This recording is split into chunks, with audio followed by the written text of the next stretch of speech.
Hey, I want to welcome everybody that's joining us on Facebook Live to the podcast, Lust is Boring. If you tuned in with us last week, we had Father Agustino Torres, a CFR priest from New York, New Jersey on the show. And during the show, he was talking about ladies. If you're looking for a guy to marry, he said, what you really want to marry is a guy who's fat. And by that, he said F-A-T. He's faithful, he's available, and he's teachable. Now, faithful, teachable, pretty understandable. Available, he's not just talking about not dating another girl. He was talking about guys who are actually present to you and not checked out with their imagination somewhere else or on other ladies and things like pornography. And he kind of dove into that a little bit. After the show, we ended up getting such a flood of messages on social media and emails from wives, girlfriends, potential future girlfriends or future ex-girlfriends, like just a flood of these messages. This whole week, it's just been one after the other of women who are really wrestling with this and just said, look, we want to dive deeper on this stuff. And in one of those emails I got a line from a single woman. And when I read that thing, it was like, dude, we got to do a whole podcast on that sentence that she sent in, which we're going to dive into in a moment. Before we do, first, I want to thank Hollow as a sponsor of Lust is Boring for making the show possible. Lent, my friends, is upon us, and Lent, through Hollow, they're going to be doing a 40-day prayer challenge that I want to invite you to do. Daily prayers through that app. I mean, a cell phone isn't just some dangerous thing you have to avoid for Lent. It's actually an avenue through which you can encounter God on a deeper level. So instead of just swearing it off for Lent, I'm not going to touch that thing. Maybe just use it in a way that'll actually draw you closer to God. Hallow, this prayer app, is a perfect way to do that. They even have like literally a library of minute meditations. If you don't have a half hour, you don't got 20 minutes, literally a library of little devout prayers you can do that take no more than a minute. And so if you just go to hallow.com/lustisboring, you can try this thing out for free. And I guarantee you dive into that Lenten challenge and it's going to make it a fruitful 40 days for you. Also, don't forget to check out our pilgrimages. Father Agustino and I are heading over to Poland and to the Holy Land, Jerusalem, this summer. Bring your family, bring your friends. You can get details at chastity.com/pilgrimage. So you're not going to want to miss that. Now, on to the subject matter. Last weekend, I had the blessing of going to a friend's wedding. It was a beautiful wedding. The bride and the groom, just a devout, pure, awesome couple. I mean, it was just picture perfect. I mean, the bride is a second grade, Catholic school teacher. The groom was a fireman, and they're just such a beautiful couple. And like I do whenever I go to a wedding, when they open up the doors and the bride comes in, I'm the one guy facing the opposite direction. I always want not just to see the bride, I want to see the face of the groom when he sees his bride. And so sure enough, like as those doors swing open, I mean, the joy in this man's eyes was so palpably evident from 30 pews back. And as she approached him down that altar, it was such an eschatological sign, a Christological sign of her, like the church, approaching her groom Christ and the joy that Christ sees in her approaching. And so as they're going forth in the wedding, something struck me, just a pair of words in that liturgy that I don't think it ever hit me before like it did. The first question they got asked when it comes to the vows, before you say your vows, you have to answer 3 questions before the church will ask you the vows. They ask you this. I'll quote you what they ask. They say name and name. So Sally and Federico or whoever, have you come here to enter into marriage without coercion, freely and wholeheartedly? We are. Are you prepared as you follow the path of marriage to love and honor each other for as long as you both shall live? We are. Are you prepared to accept children lovingly from God and bring them up according to the law of Christ and the church? And those words to me just kind of echoed after last week's episode. Like, are you prepared for this sacrament? And the church teaches that marriage preparation takes 3 forms. One is remote, which is like childhood, watching your parents, what a marriage is supposed to look like. And then the second phase would be proximate, meaning the dating years, college, whatever. And then the last phase of marriage prep is immediate marriage preparation, like right before you get married. I typically call that triage. But what's happened is we're all focused on that just immediate period of marriage prep, that the proximate and the remote have basically fallen off the map. And so what I noticed in the emails that I was getting this week from all of these women is that there is some serious gaps in marriage preparation going on at the proximate and remote level that need to get filled in. And especially when it comes to the topic of pornography. And I'm not saying that girls are the only ones, wrestling with guys who look at porn. I'm sure it's going both ways, but I'm telling you, the vast majority of my emails I'm getting, it's these either wives that are just at the point of absolute despair of just like, I'm ready to throw in the towel with this guy. It has been going on so long and I've heard so many excuses and I'm just done with it. I just feel so sexually betrayed by this man and I'm just sick of sharing him with all these imaginary women. And then on the other side, I'm getting all these emails from these Catholic girls who are like doing the Catholic young adult thing and all the places where the great Catholic guys are supposed to be. And they meet these guys and they've got rosary in hand and they're going to adoration and they're all hooked on porn. And one of these girls emailed me and she said that recently she started to be with this guy, but then it came to the surface on third date or whatever, where she asked him, where are you at with this porn thing? And he admitted, that he struggles with it, meaning he continually looks at it. And she said something in her email to me that she said to him. And when I read this thing, I said, this is the thesis. This is the core. This is the foundation of this entire podcast. And this is what she said bravely to that young man. She said this, my friend, she said, look, you can't ask a girl to commit to you when you aren't ready to be faithful to her. You just can't do that. Listen to this again. You can't ask a girl to commit to you when you aren't ready to be faithful to her. You just can't do that. And you know what? Thank God the guy didn't argue with it. He agreed. I really have no right asking you to commit to me if I can't be true to you. That's not just a vow you make on your wedding day. These are the foundational promises of any truly intimate, loving, committed relationship. And so if a guy can't commit to be faithful to you with his eyeballs and his imagination and his laptop while you're dating, I'm sorry, but don't expect things to change within marriage. Because in courtship, that's where the guy's supposed to be on his best behavior. If you tuned into one of our early episodes, I shared about this guy in Pittsburgh. He's a college student, kind of wanted to impress this girl on their first date. So he did what any reasonable guy would do. He kind of took her up to the third floor of a restaurant, a burrito restaurant, and wanted to show her how he could jump off that building to the rooftop of an adjacent Brugger's Bagel restaurant. And, because girls are totally looking for parkour skills in the courtship process. And so he jumped off and he didn't make the jump, I guess. He hit the wall on the other restaurant, slid down, broke his ankles. I actually dug up on Twitter and was able to actually find photographs that the Twitter EMT, whatever, firemen put up. And they actually got the photos of this guy, them digging him out of the wall. They had to bust open the wall to bring this guy out and send him home in an ambulance or whatever. And I don't know if they actually ended up having a second date or not. But the point, I love this guy. Because, he's willing to, look, I got to impress this girl. And that's kind of part of courtship, right? I mean, you really want to try to impress the other. And if this guy can't even stop looking at naked people on the internet, but he wants to have a girlfriend, you just got to be blunt with the guy. Look, you can have your pixels, you can have your person, but you may not have both. And so, ladies, I'm going to draw a hard line in the sand.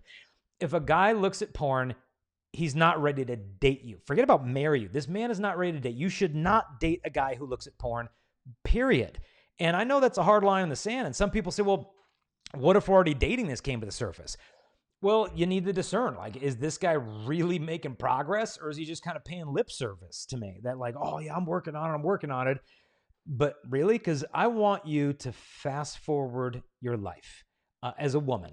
Where do you want to be 5 years from now? Where do you want to be 10 years? I want to share an email I got with you years ago from a woman.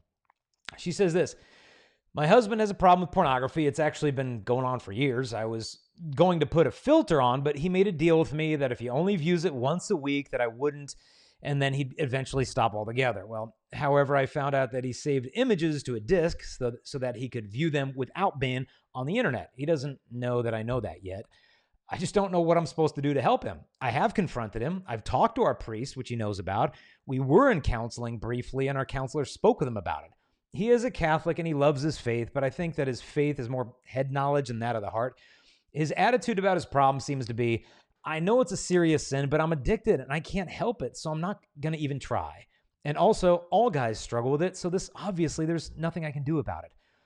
I just want to note that I have absolutely no ability to influence him. I've thought about going to his parents or having our priest come to talk to him, but I don't even think these things would help. He has no desire to change it. He says that it doesn't affect him, but I see a difference in him. He's meaner the more he's around it. He has very little respect for me. He's always trying to sneak away to be alone downstairs where the computer is. He wants me to do and talk about things sexually that I'm not comfortable with. He says he's just trying to keep our sex life interesting. Furthermore, I think sometimes he views images while my kids, ages 5, 3, and 1, are in the room and occupied watching a movie or something I'm afraid they might catch glimpses. He says he doesn't do it while they're around, but he's lied to me so many times. Furthermore, I think his pornography problem is the reason he forms personal friendships with women wherever he goes. I think he wants that feeling of being adored like the women in the pictures look at him. Is that off base? No, it's not. I have a bad feeling about where this all might lead, but I'm emotionally exhausted trying to figure out what I need to do in God's eyes to help him and how to keep one step ahead of him to figure out what he's up to. I mean, no woman wants to be where this wife is going through right now. And so one of the best ways to prevent getting there is not dating guys who are still wrestling with this stuff while continually falling back into it. Because you'll notice a theme in that guy's life. It's feigned helplessness. And what I mean by that, porn makes a man soft in terms of his character. Because one of the characteristics you'll find when we give in to temptation in various formats is self-pity. We think, well, I kind of deserve this because life has been so hard. I've had such a long week, or my spouse has been so distant, or I've been under all this stress. You start feeling sorry for yourself and you think you're almost entitled to lust like some little dessert after a week of fasting. Well, it's Easter Sunday. I'm going to eat that whole Easter bunny's head off, And so a lot of times we think we're entitled because of our self-pity, but this habitually makes a man effeminate, meaning he doesn't want to endure toil. He becomes, in a sense, soft. And so we often blame other things or other situations. And so this poor woman's feeling of absolute exhaustion is not something that you want to deal with because it's not your job. And I often say it's not the woman's job to be the man's mother or his messiah. It's not your job to be his mom, because if you're always mothering a guy, romantically, it's a bad idea because men don't want to marry their moms, okay? Men want to marry their soulmate, right? And if you're constantly mothering him, maybe it'd help him to behave for a little while, but it's going to basically pour it's like a wet blanket on any romantic interest he may have for you long term. And so it's your job to be a sister in Christ. And a sister in Christ speaks the truth to him. If you're in one of these situations and you need resources, the church has created them for you. A couple that you may not be aware of. One is called Bloom, and it's a program through Integrity Restored. If you just Google Integrity Restored, I think it's .com, you can pull up this program called Bloom that really helps women who are just experiencing sexual betrayal, whether it's porn, infidelity, or whatever. There's like workbooks and workshops online that you do. So Bloom's real helpful. Another thing, Clean Heart Online. Just Google Clean Heart Online, and you'll find resources there, not only for you as a spouse, a girlfriend, or whatever, but also for your partner to kind of help them. And they might, well, I don't understand what the problem is. I'm not actually doing it. Well, one thing I think that we need to express to the guys is that I remember doing a survey for women. I was writing a book for guys years ago called Pure Manhood. And in it, I surveyed about 1,000 girls and just asked them, what qualities you're looking for in guys and things like that. And one of the girls put this, and it really stuck with me. And, I stuck it in the book. And this is what she said. She said, men, we as women always feel inadequate. So you have to let us know how precious we are. Now, do I always do a great job of doing that as a husband? Constantly letting my wife know how precious she is? I probably fail in many regards to doing that.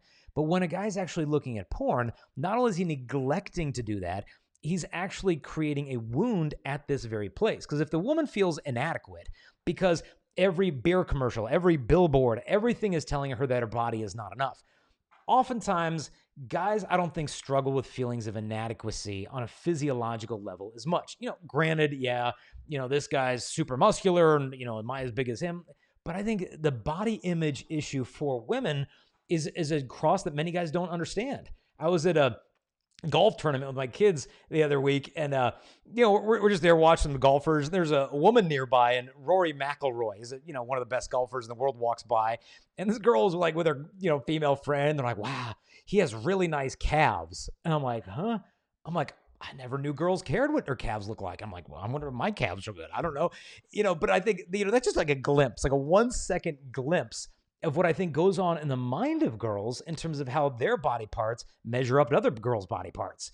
And when you've got a guy looking at thousands of online airbrushed women, a woman just feels like, I can't even compete. I remember reading one woman, here's what she said. If she, meaning the spouse, is not always sexually available and willing to do whatever he wishes, he may blame her for being a prude. If she looks normal and unlike the models he's come to adore, she may be accused of being fat. If she has needs, unlike the passive images in the magazines, then she may seem too demanding for him.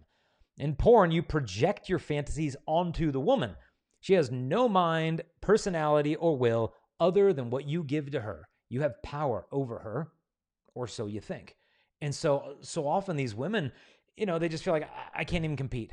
But I want to comfort you the fact that, yeah, you know what? You can't compete. You know why? Because the women in porn can't even compete with each other.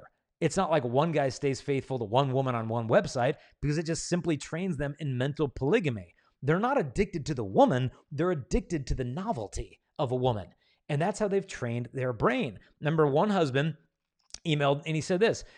He said, I would do anything, in all caps, to forget the sexual experiences I had before I met my wife. The pictures of the past and the other women go through my head, and it's killing any intimacy. The truth is, I've been married to this wonderful woman for 8 years, and I've never been alone in the bedroom with her. And so what do you do? If you're a single girl, I would say, as I mentioned before, don't date the guy. If you find out he looks at porn, nope, it's a deal breaker. Simply a deal breaker. And you may wonder, what if he used to look at porn? Well, the question is, how long has it been, right? I mean, if a guy says, you ask him, was he ever an alcoholic? And he's like, yeah, I used to be an alcoholic. And you ask him, well, how long have you not been an alcoholic? And he said, well, I haven't been to the bar since Tuesday. It's like, all right, that's not quite enough of a track record there, buddy. It's got to be, in my opinion, at least 6 months of sobriety, free from the stuff before, because you not just need the habit to stop, you need the wound, in a sense, to be healed. Because, I can stab you with something, pull it out. Hey, look, the knife's out. You're not hurt anymore. No, we need some trauma surgery done there. So there's a certain level of healing and scar tissue that could build up over time. And what I think you need on the behalf of the guy, one, he needs to quit making excuses, right? Just zero excuses. I was stressed out. I was really tired. It just popped up. That wasn't me. I'm just appreciating womanhood. It's just soft porn. It's just Instagram. It's not full on that porn. No excuses, none. As long as he's making them, he's not interested really in changing. There can be no excuses. He's got to be taking action, meaning deleting the apps that have perhaps become problematic. Also, he's got to be accountable. Because of male pride, we do want to solve these things on our own, right? Make the girlfriend the accountability partner or something. It isn't going to fly. He needs to be answerable to other men in his life, starting with his spiritual director, a priest, accountability software on his devices. I recommend Covenant Eyes. If you just go to covenanteyes.com, use the promo code chastity, you can try this thing out free for a month, and it is awesome. It'll send you a report every day, first thing in the morning, of all the websites everybody's looking at where you got Covenant Eyes installed. And so when you get this, it'll not only block pornographic content, it's going to send you the report. They built a multi-million-dollar artificial intelligence software program that won't just recognize porn on a website URL, but if they find it on an app that's not on the internet, it'll recognize that.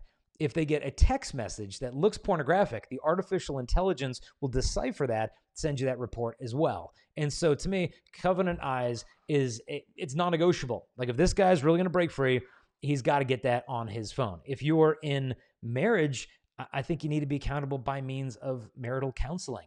And you know what? If he won't go and you're married to this guy, you got kids, you go to marital counseling without this guy. If he won't go, you still deserve it. You still need to learn, okay, how do I deal with this? How do I process my feelings of betrayal and bitterness towards this man?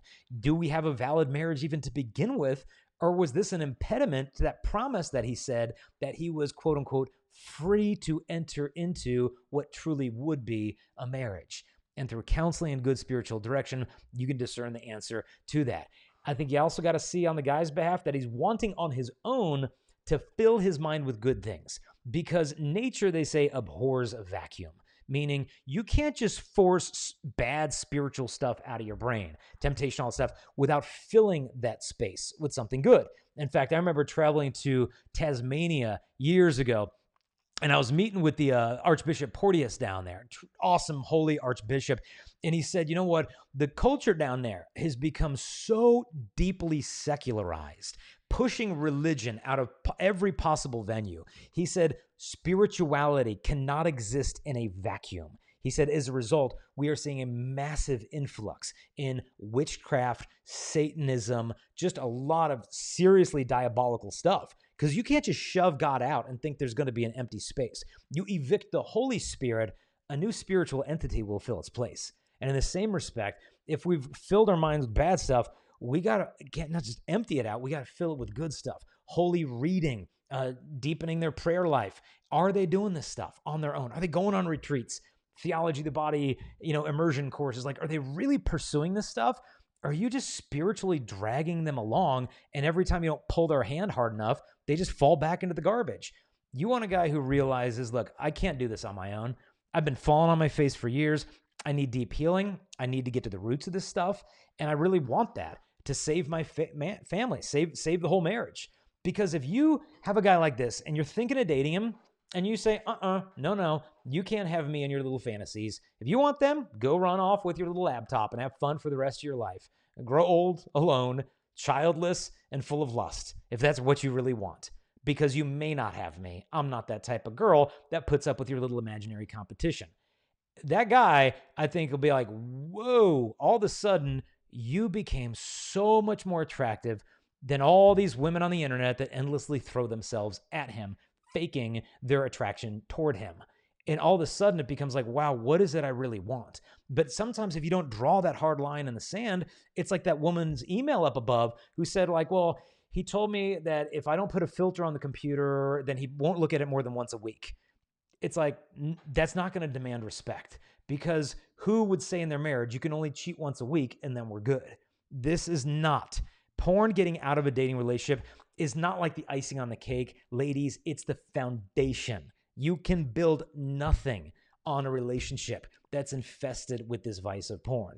And so don't even consider building a house if that's the rot that's going to lie underneath it. And by holding that high standard, by keeping your standards high as heaven, it's going to inspire the guy, God willing, to become truly worthy of you. Because the grace to be pure is not going to come from him at the end of the day. He has to turn his eyes to God. I remember reading St. Philip Neri. Listen to what he said. He said, devotion to the Blessed Sacrament and devotion to the Blessed Virgin are not simply the best way, but in fact the only way to keep purity. At the age of 20, nothing but communion can keep one's heart pure. Chastity is not possible without the Eucharist. And a more modern saint and prophet, St. John Paul II, one of the last addresses he gave for World Youth Day before he went home to heaven, he said this. It's a long quote, but it's gold. He said, Jesus speaks to us in the wonderful language of the gift of self and of love so great as to give your own life for it. Is that an easy thing? You know very well that it is not. It is not easy to forget ourselves, but if we do, it draws us away from possessive and narcissistic love and opens us up to the joy of a love that is self-giving. This Eucharistic school of freedom and charity teaches us to overcome superficial emotions in order to be rooted firmly in what is true and good. It frees us from self-attachment in order to open ourselves to others. It teaches us to make the transition from an affective love to an effective love. For love is not merely a feeling, it is an act of the will that consists of preferring in a constant manner the good of others to the good of oneself. For greater love hath no man than this, that a man lays down his life for his friends. But I love, among many lines in there, this Eucharistic school of freedom and charity. By spending time before the Blessed Sacrament, where Christ says, this is my body given up for you, that's where men learn to love. And so as much as you can, encourage them to spend time before the Blessed Sacrament. Not just rattling off apologies to God and just simply doing active meditations, but just being there, just being present in our Lord. Because we've spent so much time becoming impure through our eyes. What's needed to purify our eyes is to look upon the holiest thing in the universe, which is the most blessed sacrament. Spend time in adoration with these men. Encourage them to go. I'm not a big fan, like I've always said, of missionary dating, but missionary friendships can be a fruitful thing. And if you're in the marriage, as I had mentioned, get a counselor. If you won't go, go on your own. You can find good counselors at CatholicTherapists.com. Dr. Peter Klaponis is also a great doctor when it comes to helping guys wrestling with pornography. Check out his resources. If you're a guy who struggles with porn, make sure to check out our book, Forged, that I did with Matt Fradd. It's a 33 days towards freedom, and you get a free video emailed to you every day of the program as well. Helps to build that accountability. If you're a young woman or an older woman struggling with pornography, check out Kelsey Skoke's book, Uncompromising Purity, that it's not just a guy problem. Whether you're a guy, whether you're a woman, we're in this thing together. Lust isn't a guy problem. It's a human problem. But ladies, look, I know it's rough when you're looking for a godly spouse and it's tough to find. But I've always said that, girls, it is a much better thing to be disappointed in some guys than to be disappointed in yourself for settling for a guy who's only half the man that you deserve. And so stay strong. Don't give up. Place all your trust in God. And I know sometimes the vocation that you're aching for is not coming on your timetable, but God has a bigger plan. I was reading this morning of Saint Therese of Lisieux's parents, Louise and Zélie Martin. And Zélie didn't want to get married. Like, she wanted to be a nun. She already had the convent picked out. Her sister was going there. She really wanted to go. But it was discerned through the superiors at that convent that she was not being called to the religious life. And it broke her heart. In fact, the day of her wedding, she went to visit her sister in the convent, and she was bawling her eyes out, crying more than she said she's ever cried in her entire life. This is the morning of her wedding, and Louis, being a good man, was compassionate, wasn't trying to change her emotions, just kind of accepting her where she was at or whatever. It's like, wow, is that really hard to marry me? But they got married, but God had this plan. That I know, Zélie, you might want to give your life to me in this way, in the consecrated life, but, maybe he had a different plan for her, that not only would she and her husband become saints by following that path, but she would bless the church with other saints like Saint Therese of Lisieux. And so God always sees bigger than we see. And I know it's tough to trust in the present moment when our plans are not unfolding according to the timeline that we hope for, but know that God is forming you in faith through this trial, and to keep your eyes on him. If you do have questions you want to send in to the show, please consider sending them to us through Patreon. If you become a member of our Patreon community, you help this show reach more people than ever. Every episode we do, we've got people behind the scenes doing the audio engineering stuff, slicing them up into micro content, putting them up on YouTube, doing video editing, thumbnails. All this stuff is costly. And so our Patreons are people who make a gift to this podcast to help it going and growing. You can make a gift of $5 a month. Some people give 20 or even 100 sometimes. And then we use those funds to grow this and reach more people than ever with this message. In exchange, you get free stuff, free t-shirts, access exclusively to our emails, early access to all these podcast episodes, free resources.